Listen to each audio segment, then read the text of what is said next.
कोकणातील शेतीचं महत्त्व, प्रत्यक्षात असलेली परिस्थिती याचा जो ताळमेळ बिघडत चाललेला आहे तो सावरण्यासाठी फार कमी शेतकरी त्यासाठी प्रयत्न करत असतात. परंतु ते जे आहेत त्यांचे प्रामाणिक प्रयत्न हे आपण आपल्या चॅनलच्या माध्यमातून दाखवण्याचा प्रयत्न करतो. आज आपण आलेलो आहोत मंडणगड तालुक्यातील देवारी परिसरातील वडवली या गावी आणि या वडवली गावचे प्रतितीय शेतकरी सुरेश कानू मोडकले वर्षानुवर्षे पारंपरिक शेतीचा आधार घेत त्याच्यामध्ये नाविन्यपूर्ण प्रयोग करत हे नेहमी एक तरुणांना एक वेगळ्या पद्धतीचा संदेश देत असतात शेतीच्या माध्यमातून. यावर्षी सुद्धा आपण त्यांचा प्लॉट बघण्यासाठी आलेलो. प्रथम आता आपली भेट होते. नमस्कार काका. नमस्कार. आणि ह्या आहेत त्यांच्या सौभाग्यवती. त्याचे नाव कसं आपलं? सुनीता सुरेश मोडकले. तर हे दाम्पत्य घरापेक्षा शेतावर राहण्यामध्ये ज्यांचा इंटरेस्ट असतो, म्हणजे शेती करत असताना खरं म्हणजे शेतावरती राहणं हे अभिप्रेत आहे. हा प्रवास जो आहे शेतीचा, हा तुमचा प्रवास, लोक जनरली मुंबईकडे वळलेले असतात, तुमचा शेतीचा आणि गावाकडचा हा प्रवास एक थोडक्यात सांगावा मला. 1992 साली मी मुंबई सोडली. मुंबई सोडल्यानंतर एक निश्चय केला की आपण शेतीच करायची, दुनियाची गुलामगिरी करायची नाही, काय नाही. तर काय होईल तो शेताच्या बांधावरच राहणीमान करायचा. या दृष्टीतून आजकाल ही माझी शेती चाललेली आहे. किती वर्ष शेती करता? आज नाही बोललो 30 वर्ष आहे. 30 वर्ष. दरवर्षी अशाच पद्धतीचा वेगवेगळे प्रयोग असतात. वेगवेगळे प्रयोग असतात. पण साधारणतः तुमची कन्सेप्ट मिक्स भाजीपाला. हा, मिक्स. जनरली कलिंगडचा शेतकरी एकच कलिंगड मोठा मोठा प्लॉट घेतो, वांग्याचा शेतकरी एकच. तुमचा मिक्स घेण्याच्या पाठीमागे नक्की उद्देश काय आहे? जितका जी आपण मिक्स घेऊ तितका उत्पन्न जास्त. म्हणजे एखाद्या समजा फेरी मारायला जात असताना 10 प्रकारच्या भाजीपाल्या असतील ना, तर प्रत्येक गोष्टी घेतली जाईल. हा एक सगळ्यात ऍडव्हान्टेज आपल्याला बघायला मिळेल. आज त्यांच्या सौभाग्यवती आहेत. एक मार्केट आणि प्रत्यक्ष शेती सांभाळत असताना जी कसरत करावी लागते त्याच्या पाठीमागं यांचं सुद्धा योगदान सगळ्यात मोठं आहे. सकाळपासून कसं काय तुमचं दिनक्रम चालू होतो, काय तुम्ही जरा सांगा? सकाळपासून कसं काय चालू होतंय? सकाळी आता 4 वाजल्यापासून पाणी घालायला सुरुवात करतात 10 वाजेपर्यंत. शेतकऱ्याची सुरुवाती सकाळी 4 ने होते, हे सुद्धा लक्षात घेऊया. 10 वाजेपर्यंत सकाळी त्यांचं पाणी घालून होतंय सर्व काम. दिसायला माणसं तुम्ही इथे दोघंच असला तर तुमचे सवंगडी इकडे भरपूर आहेत. म्हणजे कोंबड्यांचा आवाज येतोय अगदी. म्हणजे इथे आल्यानंतर अशी फार मोठी वसाहत आहे असं आता आम्हाला वाटायला लागलेलं आहे.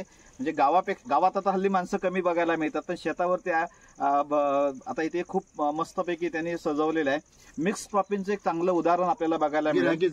त्याचबरोबर आणि सगळ्यात महत्वाचं म्हणजे शेतावरती ताजा माल मिळणं हे आजकाल एक खूपच चांगली बाब झालेली आहे. आणि त्या दृष्टीने सुद्धा वारंवार वेगवेगळे कस्टमर यांच्या शेता बांधावरती येऊन भाजीपाला फळं वगैरे घेऊन जात असतात. त्यांचा सुद्धा आपण काही अनुभव घेणार आहोत. तर चला आपण प्रत्यक्ष प्लॉटवरती जाऊया.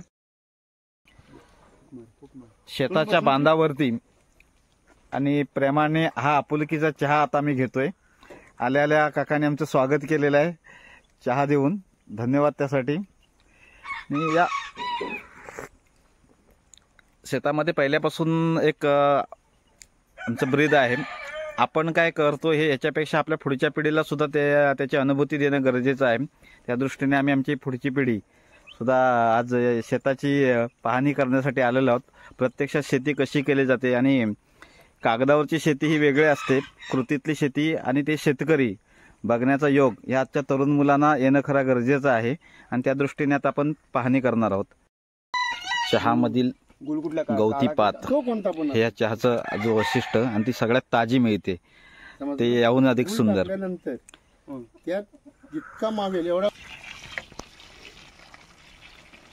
पाहतोय आपण ग्रॅव्हिटीचं पाणी आणि त्या पाण्याचा वापर हा किती उत्तम पद्धतीने केलेला आहे. संपूर्ण शेतामध्ये हे कनेक्शन फिरवलेले आता आपल्याला बघायला मिळेल. आता आपण जे आलेलो आहोत विषमुक्त शेती हे म्हणणे आणि प्रत्यक्षात उतरणं याच्यामध्ये जो फरक आहे आज इथे आल्यानंतर आपल्याला मोडकले या बाबांच्या माध्यमातून आता कळेल.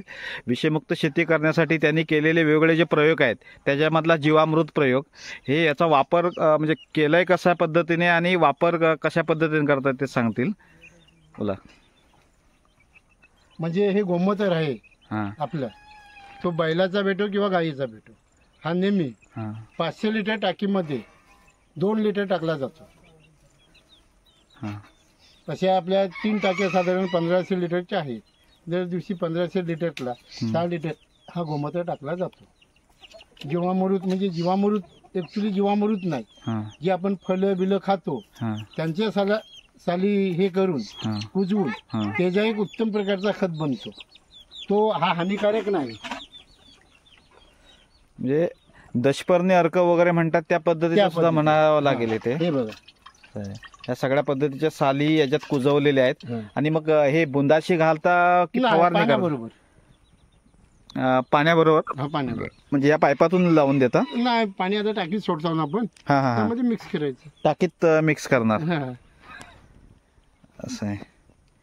खूपच छान. म्हणजे हे इतकं ओरिजिनल आहे ना. हे आता तुम्ही बघाल ना, हा ते कुठली आणि गोष्ट याचा खावशी वाटेल. नाही, आणि याचा अर्थातच जो पिकावरती परिणाम आहे तो सुद्धा आपल्याला बघायला मिळेल. चला आपण हा शेंगदाणा आहे. ही भेंडीची वाढ जर बघितली ना तर खरोखर सेंद्रियचं चांगलं एक उदाहरण आपल्याला या ठिकाणी बघायला मिळेल. 5-7 फुटापर्यंत ही भेंडी वाढलेली आहे.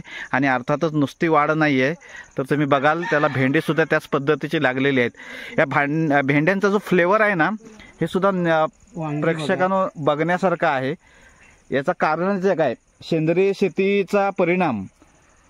काका आपल्याला वांगी दाखवत आहेत.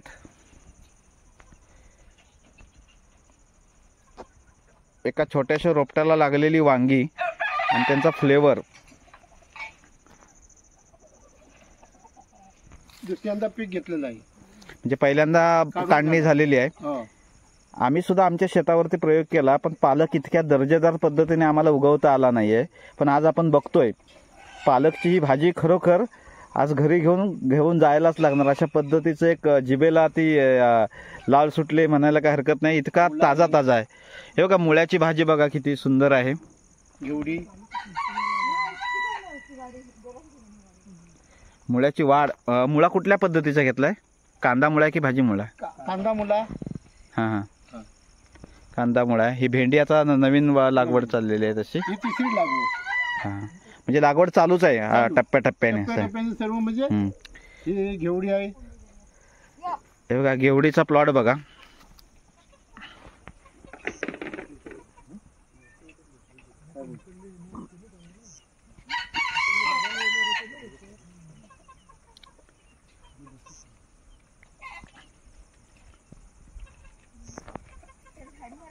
शेताच्या बांधावर वाढलेला शेवगा, जोडीला असणारं पपईचं झाड. येणाऱ्या काळामध्ये हे सुद्धा एक उत्पन्नाचे सोर्सच म्हणावे लागतील.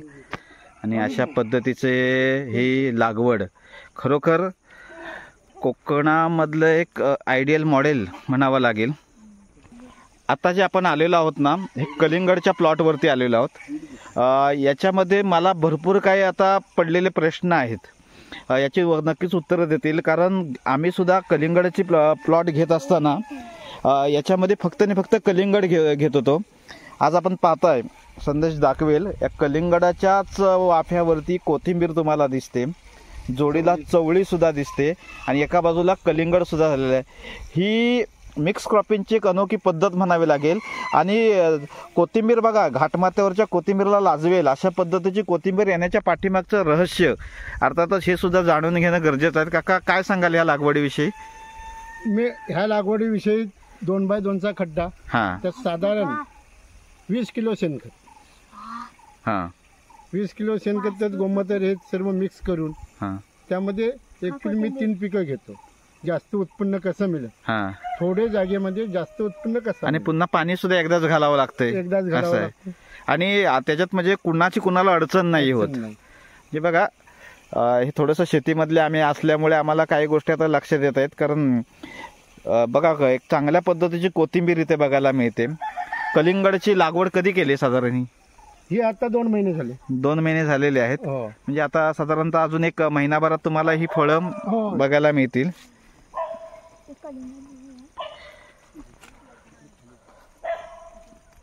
चवळी थोडी उंच होते कोथिंबीरपेक्षा, त्याच्यामुळे ते सुद्धा पीक जमून गेलंय. आणि कलिंगड हे पसरत चाललेत. आता आपण आलो आहोत काकडीच्या प्लॉटकडे.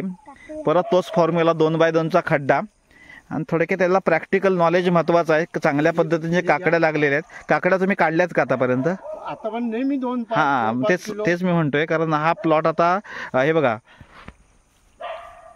कुठली काकडी? शीतल काकडी, म्हणजे काय लास्ट पर्यंत तुम्हाला उत्पादन देत राहणार. हे बघा नवीन वाढ तुम्ही बघताय. कोथिंबीर फरसबी हे कॉम्बिनेशन असं आहे, काकडी, कोथिंबीर आणि फरसबी.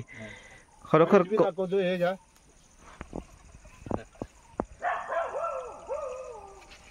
फरसबी बघायला तुम्हाला मिळते छान. जोडीला काकडी आणि तिसरं पीक ह्याच्यात दुसरं घेतलं अजून कोथिंबीर. हा कोथिंबीर ते आहेच आहे. आल्याशिवाय बी माहिती पडत नाही. छान. कोळी काकडी तुम्हाला मी निश्चितच संबंध प्रेक्षकांना येथून सांगतो, जीवामृत, शेणखत याचा जिथे जिथे वापर असेल आणि शेतकऱ्याचं प्रामाणिक प्रेम हे त्याच्यात अधिक असलं ना, की त्या येणाऱ्या पिकाची चव ही बिंदास कधी तुम्ही या इथे आणि काकडी आवर्जून तुम्ही खा. याची चव नक्कीच वेगळी असेल. क्रिकेट खेळतोस ना, थांब. अरे थोडाशी बघ दे. अरे हा, आता एक काकडी दिलेली आहे. हा सक्षम खा काकडी, बघूया कशी आहे.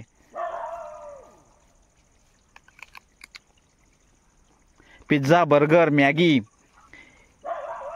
याची आजच्या तरुण पिढीला आठवण जर दूर करायची असेल ना, तर सर्वप्रथम आपण या अशा पद्धतीच्या प्लॉटला व्हिजिट केली पाहिजे. दोन्ही बाजूला कलिंगडची लागवड आणि हा कलिंगड बघा तुम्ही आता बघतोय ह्या मधल्या पॅसेजमध्ये पसरलेला आहे. काका हे अंतर किती आहे मधला हा सगळा? 3 मीटर म्हणजे साधारण 10 फूट आहे. 9 फूट. हां 9 फूट पेक्षा कमी आहे. हां हां. तूर बघताय आपण. ही तूर मला वाटतं काका पावसाळ्यात घेतलेली काय? पावसाळ्यात. हिला कुठली तूर म्हणतो आपण मग? गावठी तूर. आता बघा बहरलेली आहे. बऱ्याच ठिकाणी काका तोरींवरती कीड पडलेली बघायला भेटते, पण तुमच्या इथं खूप चांगली आहे. काय? हा एक स्पेशल उपाय यांचा, गोमूत्र फवारणी. इमर्जन्सी मध्ये औषध त्यांनी बघा आणून ठेवलंय ते म्हणून सांगतायत, परंतु ती आजही बॉटल त्यांची दाखवतोय तो जशीच्या तशीच भरलेली आहे. जास्तीत जास्त वापर ऑर्गॅनिक पद्धतीचा कसा करता येईल हे मॉडेल आज बघायला मिळतंय. चवळीच्या शेंगांची पाहणी करायला गेलो तर ती पानं कुठे आहेत हाच एक मोठा प्रश्न पडतो. इतक्या प्रचंड पद्धतीच्या शेंगा या ठिकाणी लावलेल्या बघायला मिळतात. खरोखर या शेतीचं एक वैशिष्ट्य आज म्हणावं लागेल. काकाने एक चांगलं मॉडेल इथं उभे केलेलं आहे. 2x2चे खड्डे आणि भरपूर असं शेणखत, गोमूत्र आणि याच्या माध्यमातून आज इथे बघा तुम्ही कलिंगड साधारणतः फुललेली बघायला मिळतात. इथे तुम्हाला थोडीशी मोकळीक बघायला भेटते. कोथिंबीर काढून झालेली आहे. एक गोष्ट इथं दिसण्यात आली, पेन पनवेलचे शेतकरी सध्या आमच्या इकडे कोकणामध्ये महत्त्वाचा मंडणगड तालुक्यामध्ये बऱ्याच अंशी येतात आणि त्यांचे प्लॉट अशा पद्धतीने फुललेले आम्ही बघतोय. 10-20-25 एकर असणारे त्यांचे प्लॉट. मग त्यांचं ते यशाचे जे गणित होतं ना, ते कुठेतरी लक्षात येत नव्हते. पण मुळातच हाडाचे शेतकरी सुरेश मोडकले काका यांनी पहिल्यापासून त्यांच्या रक्तात हे भिनलं असल्यामुळे त्यांचा प्लॉट हा कायम सक्सेस रूपानेच आपल्याला बघायला मिळतोय. काढून झालाय. पावट्याचा प्लॉट खरोखर बघण्यासारखाच आहे. अत्यंत हिरवागार, ज्याच्यात कुठे तुम्हाला किडबळ बघायला मिळणार नाही. शेंगा लागलेल्या आहेत. घट्ट घट्ट असे शेंगांचे झुपके बघायला मिळत आहेत.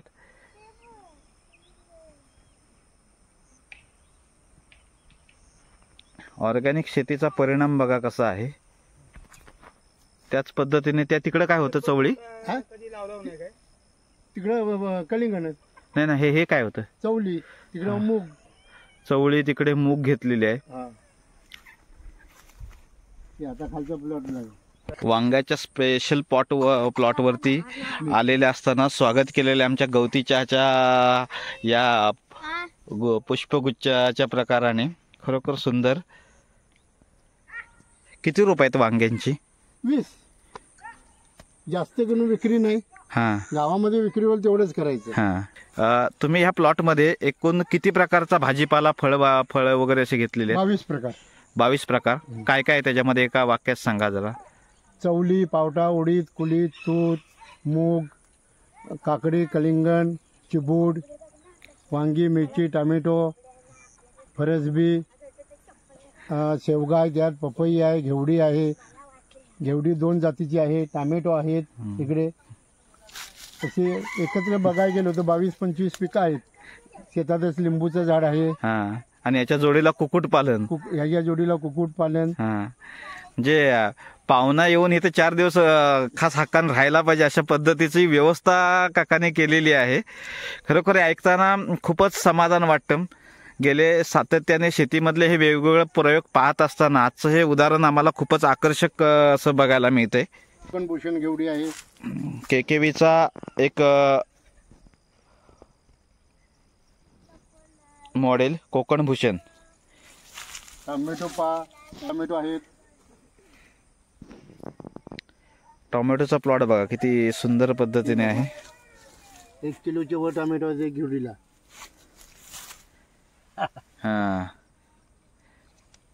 वर्षभरात आम्ही म्हणतो 1 पीक घ्यायचं की 2 पीक घ्यायचं, पण काकांच्या म्हणण्यानुसार आता हे पीक थांबणारच नाही आहे. कारण महत्वाचं त्यांनी मूळ त्याचा पाया असा भक्कम करून ठेवलाय ना की जिथे ऑलरेडी चांगल्या पद्धतीचं शेणखत वगैरे हे तिथे गेलेलं आहे.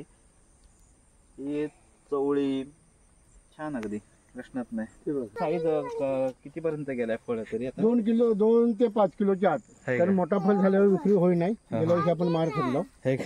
कलिंगडचा तयार झालेला प्लॉट काका एक दाखवत आहेत. थोडस त्यांना आलेला अनुभव आता आपल्याला बघायला मिळतोय. खूपच सुंदर तयार झालेला कलिंगड. तर हा प्लॉट जसं जसं कस्टमर येतील त्या पद्धतीने यांची इथे विक्री होते. थोडक्यात आउट साईडला असल्यामुळे त्यांचं म्हणणं होतं की मोठ्या मोठ्या साईजची फळं यांना मागणी तेवढी राहत नाही. परंतु याच्या बाबतीत आम्हाला एक चांगला अनुभव आहे. आपल्या व्हिडिओच्या माध्यमातून मी सर्व जवळपासच्या सर्व व्हिडिओ पाहणाऱ्या सर्व प्रेक्षकांना विनंती करतो की या प्लॉटला आपण आवर्जून भेट द्यावी. आणि इथला भाजीपाला हा इतका चविष्ट आहे की आवर्जून तो खावा. मोठ्या साईजच्या फळांची तुम्ही ज्यांना ज्यांना आवश्यकता असते त्यांनी खरोखर डिमांड काकांकडे ठेवावी की जेणेकरून त्यांचा एक त्याला म्हणे आपला हौसला वाढेल आणि येणाऱ्या वेळेमध्ये त्यांच्यामध्ये जो काही मोठ्या साईज नको आहे असं वाटतंय ते आवर्जून त्या पद्धतीने तुमची तयारी करतील पुढच्या वर्षी, एवढं मला याचं निश्चितच वाटते. म्हणजे 8-8, 9-9 किलोपर्यंत पण फळं तयार करण्याची ताकद काकांकडे आहे. याच्यावरून पहिल्याच वर्षी इथे जेव्हा मी आलो म्हणजे आपली शेती ह्याची खाली मोठी आहे 1 हेक्टर. तिथे कसं आसरा नाही कुणाचा. म्हणजे आलेलो आहे तिथे नदीच्या त्या तिकडे साधारण 13-14 किलोची फळं झाली. 20 रुपये किलोनी 14 किलो झाले 280 रुपये. हे तेवढे कुठे आहेत 100 देतो. मग विचार केला मनात आपण छोटीच फळं घ्यायची. म्हणजे माणूस आणताना नोट एकच आणणार त्याच आकाराचा दिलेला आपला बरं. म्हणजे त्याच्यावर नेमकी फळं 1 खड्ड्यात 2च घ्यायचे. त्याच्यानंतर विषय केला 1 खड्ड्यात 5 देऊ नाही तर 10 देऊ. 50 ते 100च्या आतमध्येच फळ आपला झाला पाहिजे. साधारण आपण एखाद्या गरीबाकडे गेलो तर तू 50चे पुढे घेऊ शकत नाही. म्हणजे फळाची चव आपल्याकडे सर्वांनाच भेटली पाहिजे. श्रीमंत खातो ना गरीब का खाऊ नये हा दृष्टिकोन माझा आहे. तुम्हाला कसं? बरोबर. सर्वसामान्यांच्या घरापर्यंत आपली प्रत्येक वस्तू गेली पाहिजे या पद्धतीने आता इथे आहे. निश्चितच शेतकऱ्याचे म्हणणं शेतकऱ्याचे दर हे शेवटीला सामान्य कुटुंबातला असल्यामुळे त्या पद्धतीच्याच असणार आहेत. आमच्या लहान मुलांची शेतामधली ही आवड आता बघताय कलिंगड त्याने घेतलेले आहे. पप्पी इथे आल्यानंतर काय नवीन नवीन शिकायला मिळालं? भाजीपाला कसं करायचं ते आपण पण आपल्या शेतावरती करतोय पण त्याच्यापेक्षा खूपच सुंदर पद्धतीची माहिती इथे मिळाली. बरोबर ना? मग काय शेतीमध्ये आपण सकाळ संध्याकाळ गेलं पाहिजे की नाही? बायकोला बोललो थोडा पाणी दे बघू आपण फुटवे येतात की नाही. म्हणजे ही काढलेली चवळी आहे. पण तुमचा विश्वास आहे की आता याला पाणी दिल्यानंतर परत फुटवे येणार? फुटवे यायलाच पाहिजे. निश्चितच येणार काका. बरोबर आहे. कारण तो आपण फक्त त्या दवावरचा अभ्यास करायचो. मुळाला पाणी दिल्या आता ह्याच्यामध्ये सुद्धा काही शेण वगैरे टाकलेलं असेल ना पहिल्यापासून? पावटा बघा. आलो बालपणामध्ये आम्ही असे पावटे बघायचो ह्या उंचीचं, मग त्याच्यामध्ये ससे वगैरे असणारे, असं आता ऐकिवातल्याच गोष्टी झाल्या. पण पुन्हा एकदा या आठवणी ताज्या करण्याचं काम या मोडकले काकांच्या प्लॉटवरती आल्यानंतर बघायला मिळते. 4-1 फुटापर्यंतचा हा पावटा आणि त्याला लागलेल्या शेंगा. एवढ्या पाण्यावर हे कसं भागवतात?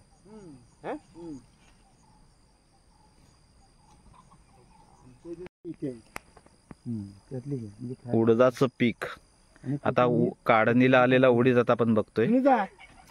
कोथिंबीर तिला कटिंग गेल्या महिन्यात एक टायमाला एक दिवशी 130 वांगी काढली. त्याला साक्षीदार म्हणून गावातले गुरांचे डॉक्टर हरीम हाबदी यांना आणलेली दाखवायला. एवढ्याच्या रोपावरून 130 वांगी एका वेळेला घेतलीत. असं आहे म्हणजे त्याची वाढ तुम्ही जास्त होऊ दिलीत नाही. कटिंग वरती कटिंग केल्यामुळे फांद्या वगैरे वाढतायत असं आहे. आणि भरगच्च झालेलं रोप खरोखर आजही म्हणजे एवढ्या वर्ष तो फळ देतोय. अंग पण त्याच्या टाईपनी कटिंग केल्या तरी छान. एवढी सगळी प्रामाणिकपणे मेहनत घेत असताना सुद्धा अडचणी ह्या शेतकऱ्याच्या वारंवार असतातच. त्यातली आजच्या काळात सगळ्यात महत्वाची अडचण म्हणजे तयार केलेला हा प्लॉट कुठल्या क्षणाला सुद्धा संपून जाईल हे कळणार नाही. याला कारण म्हणजे दिवसा माकडं इतकी त्रास करत असतात, त्यापर रानडुकरं वगैरे यांचा हा त्रास आम्हाला तर होतोयच, या पद्धतीचा त्रास नक्कीच यांना सुद्धा होत असणार. हा त्रास हे कशा पद्धतीने त्याच्यावरती सोल्युशन काढले ते जर आपण ऐकूया. दिवसाचा माकडांचा त्रास भरपूर असतो, वांदरांचा असतो. परंतु आम्ही ह्या पहिल्यांदाच त्या जनावरांना हातातला काम सोडून पहिल्यांदा बघायचे. एकदा शेतीत एंट्री केलं का केव्हाच आवरत नाही. भले तो आपल्याला दिवस गेला तरी त्यांना शेतात एंट्री करून द्यायचीच नाही. रात्रीची डुकरांचा बंदोबस्त की चारी साईडनी म्हणजे सौर ज्या बॅटरी आहेत, जिथे बॅटरी पेटली समजायचं तिथे जनावर आलाय, मग रात्रीचा होर होर होर होर काटीबिटी घेऊन. त्याचबरोबर घरची जनावरं आहेत, गाई बैल, त्याच्यावर 2 दिवशी 3 दिवशी हा वाघ येतो. वाघ आल्यानंतर बायको घाबरते. मी आपला बॅटरी घेऊन दगडी मारत असतो. ह्यासाठी मला शेती सर्वेक्षण शस्त्र भेटेल तर अतिउत्तम. ह्याच्यापूर्वी आमच्या घरी वडिलांचा शेती सर्वेक्षण होता, पण वडील ऑफ झाल्यानंतर तो आम्ही कायद्याने जमा केलेला आहे. तो मला पुन्हा मिळावी हीच माझी अपेक्षा आहे. यातून एक दिसण्यात येतं शेती संरक्षणासाठीच मिळालेला एक म्हणजे बंदुकीचा परवाना वडील गेल्यानंतर आज त्यांना ते रद्द झाला असा असला तरी पण आज शेती मात्र ज्या अर्थी ते चालू करतात त्या अर्थी तो त्यांना मिळणं गरजेचं आहे. असं नक्कीच एक थोडं शेतीविषयी जाणीव असल्यामुळे आम्हाला ते वाटतं. कारण आजकाल हा सगळ्यांचा डोईजड झालेला प्रश्न आहे. त्यातून मात करून अशा पद्धतीने शेतकरी हा उभारी घेतो हे सुद्धा तेवढं एक महत्वाचं आहे. रात्रीचा काय झाला कधी सांगताच येत नाही. एवढ्या जंगलामध्ये 2च माणसं. 2च माणसं. आता शेती सर्वेक्षणसाठी रात्रीचा 4 मांजरं आहेत, दिवसाचा माकड वांदरांसाठी 1 कुत्रं आहे. म्हणजे एवढी तयारी त्यांनी केलेली आहे, पण हे म्हणजे काय परफेक्ट सोल्युशन म्हणता येणार नाही. त्याच्यामुळे गव्हर्नमेंटने सुद्धा या पद्धतीचा विचार केला पाहिजे की आज खरोखर गरजवंत जे शेतकरी आहेत त्यांच्या पाठीशी अशा पद्धतीने केवळ पेपरवरती उभे न राहता प्रॅक्टिकली त्यांना काय साथ करता येईल हे आता पाहता आलं पाहिजे. बरं, अजून एक प्रश्न. शेतीविषयक वेगवेगळ्या योजना राबवत असताना कृषी विभाग सुद्धा आपल्याकडे आहे. यांचं सहकार्य काय कशा पद्धतीचं आपल्याला मिळतं? कृषीवाले आपले बी बियाणं देतात, येऊन आपल्या शेतात एंट्री मारतात. पण ऍक्च्युली आता ते बी बियाणं देतात त्याच्यावर मी केव्हाच अवलंबून राहिलेलं नाही. कारण आपली पेरणी झाल्यानंतर तो बियाणं आपल्याला भेटतो. हा अनुभव सगळ्यांच्या पाठीशी आहे. काय शासन कसं काय करते कोणालाच काय अजून कळत नाही. म्हणजे वराती मागणा घोडं हे म्हणा मिरवण्याचा जो काय प्रकार चाललाय ना त्याचा खरा त्रास आज कुठे होत असेल तर आज आम्हाला शेतकरी लोकांना होतोय आणि आज प्रत्यक्ष शेतकरी त्यांच्या अनुभवातून सांगतोय. कळकळीची विनंती आमची या सरकारला, द्यायचं असेल तर ते वेळे अगोदर तरी द्या, किंबहुना ते वेळेत वापरता तरी येतील. कुठलीही गोष्ट वेळेत येत नाही आहे अशा पद्धतीची परिस्थिती झाली. कॉम्बिनेशन बघायला मिळते चिबूड, काकडी, फरसबी. कुठेही पाठ सिस्टीम नाही. म्हणजे एक मेहनत घ्यायची पहिल्यापासून केलेली तयारी आणि या मेहनतीचं चीज आज तुम्हाला प्रत्यक्ष या प्लॉटमध्ये बघायला मिळतंय. फार मोठा एरिया नसला तरी तुम्हाला बाजारात लागणारे सर्व प्रकारचे भाजीपाले इथून मिळणार याची एक गॅरंटी आपल्याला बघायला मिळते. पण त्या औषधावर न अवलंबून राहता माझा सतत गोमूत्राची फवारणी असते. 10 लिटर मध्ये नाही बोलले ती 3 लिटर मी गोमूत्र हा टाकतोच. 10 लिटर पाण्यामध्ये हा 3 लिटर गोमूत्र हा टाकून कायम त्याचा शिडकाव हा प्लॉट वरती आहे. ह्याचीच माझी फवारणी सतत. न जर का तुम्हाला खोटं वाटत असेल तर माझा कुठलाही भाजीपाला टेस्टिंगला न्या, त्यामध्ये युरिया कुठलाही केमिकल सापडू शकत नाही. हे आज मी छाती ठोकून सांगतोय. हा शेतकऱ्याचा जो विश्वास आहे ना, या विश्वासावरती खरं हे जग अवलंबून आहे. मंडळी, खरोखर पूर्ण प्लॉट फिरत असताना गोमूत्राच्या एका वासाशिवाय दुसरा आम्हाला कुठला एक सेंटच जाणवत नव्हता. आणि किंबहुना त्याचा सुद्धा परिणाम हा सगळ्या पिकावरती हा चांगला झालेला बघायला मिळतोय. सुनीता, शेतकऱ्याचा हा हौसा आहे. हौसाच म्हणता ना याला. हा, आणि या हौशावरती खरोखर आज वेगवेगळ्या भागातून गिराईक हे आवर्जून चविष्ट फळं आणि भाजीपाला इथे मिळत असल्यामुळे येत असतात. आपल्याला ते त्यांचा एक अनुभव सांगतील. आज पहिल्यांदाच आला तिथे तुम्ही? नाही येतो आम्ही. येतो 3 वर्ष सतत येतो. 3 वर्ष. यावर्षी येत असताना म्हणजे काय जाणवलं तुम्हाला? इतर शेतकरी शेती करतात, तुम्ही पण शेतकरी वर्गातल्या इथे येण्याच्या पाठीमागे काय कारण आहे? का म्हणजे हे कोथिंबीरचा हा सगळा प्रकार बघितला तर वेगळं पण आहे की नाही? तुमचं गाव कुठचं? दहिंबे. हा, म्हणजे आमच्या शेजारच्याच गावचे आहेत, ते दहिंबे गावचे आदिवासी आहेत. सांगा. आणि वेगवेगळ्या आता काम काय करता? काजूचे कंपाऊंड आहेत. कोकणातले शेतकरी तसा संपत चाललाय, पण काकांच्या माध्यमातून आपल्याला बघायला मिळतो एक नवीन उभारी घेणारा शेतकरी आपल्याला या ठिकाणी बघायला मिळतोय. फळांची चव काय वाटते इकडे? बघा, कलिंगड बघा काकांनी कापलेलं आहे. सुंदर असा लालसर असा कलिंगड. आणि महत्वाचा म्हणजे ऑर्गॅनिक फ्लेवर तुम्हाला तिथे बघायला मिळेल. बरेचसे मोठे मोठे प्लॉट सुद्धा आम्ही व्हिजिट केलेले आहेत, परंतु हा जो फ्लेवर आहे ना तो खूप काय आपल्याला सांगून जातोय.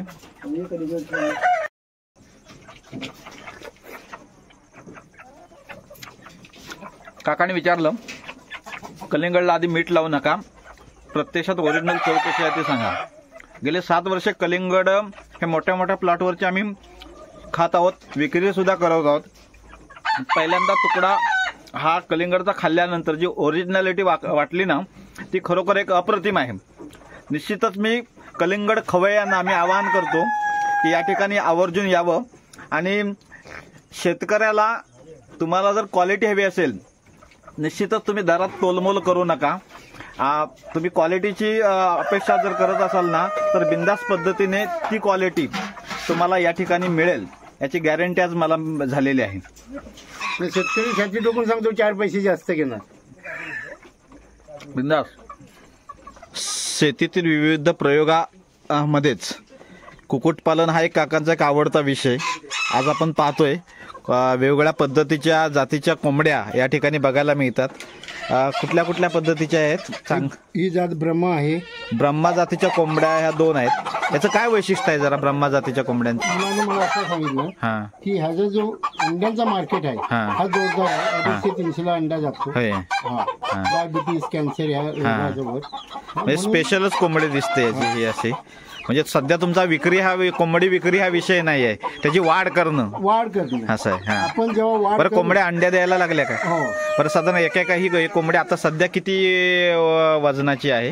आता हा कोंबडा नाही बोलले 5-6 किलोचा आहे. कोंबडी 2.5-3 किलोची आहे का? म्हणजे नरमादीची जोडी आहे. याची काय वाढ झालेली आहे? वाढ झालेली आहे अजून. हा, तो बघा एक पक्षी आहे, आपण घरी वाढ केलेली. म्हणजे हे इकडे जे पक्षी दाखवतो ते आपण घरगुती वाढ केली आहे. हे आपल्या इथंच वाढ झालेली आहे. सगळे पक्षी आहेत. हा, या पक्ष्यांचे खाद्य काय स्पेशल टाकता की कसं काय? कलिंगडच्या सुद्धा वेस्टेज तुम्हाला उपयोगाला येत असेल ना? सर्व म्हणजे कोथिंबीर ही जात जास्त खाते. म्हणजे बघा, त्यांना हीट कमी वाटला तर शेवग्याची पानं घालणं, कोथिंबीर घालणं, कलिंगड ते म्हणजे अशी जी आहे ते त्यांना आम्ही नेहमी ही कोंबडी कुठल्या पद्धतीची? बिजली. म्हणजे असं एकंदरीत कुठल्या कुठल्या पद्धतीची कोंबड्या आहेत आपल्या इथे? अशा एकंदरीत गावठी मी बाळगले आहेत, बिजली आहे, गोल्डन आहे, हा.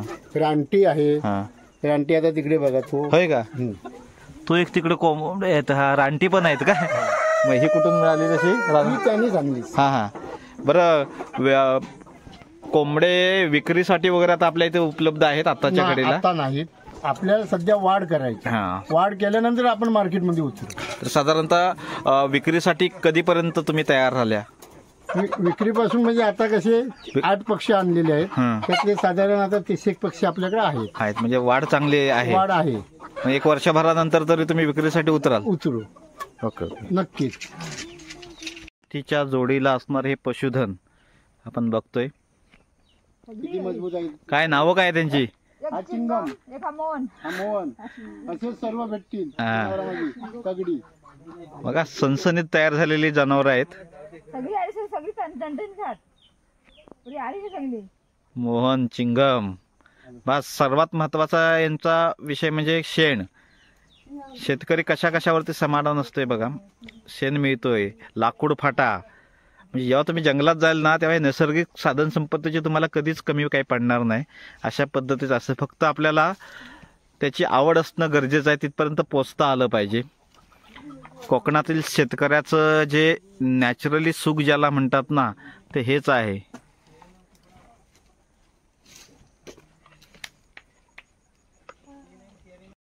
ते शेवटी आता संध्याकाळ होत आलेली आहे आणि घरी तर जाणंच लागतं, पाय निघता निघेना इथून. आणि त्यांचं खूपच आवड आज तयार झाली याच्यामध्ये. प्रचंड असा भाजी, कलिंगड, हे असं कोथिंबीर, त्याच्यामध्ये पालक, मुळा, कलिंगड, वांगी, हे मी आता घेऊन निघालेलो आहोत. या आठवणी आज आम्ही प्रत्यक्ष पाहिलेल्या किती जबरदस्त आहेत. ही सगळी भाजी आमच्या घरच्यांनी पाहिली तर त्यांना निश्चितच लक्षात येईल. तर मंडळी, आजचा हा एका शेतकऱ्याची यशोगाथा दाखवणारा हा व्हिडिओ आपल्याला कसा वाटला याबद्दलच्या प्रतिक्रिया आम्हाला नक्कीच कळवा. आणि आपल्या चॅनलवरती जर नवीन असाल तर आपल्या चॅनल लाईक करा, शेअर करा आणि सबस्क्राईब करा.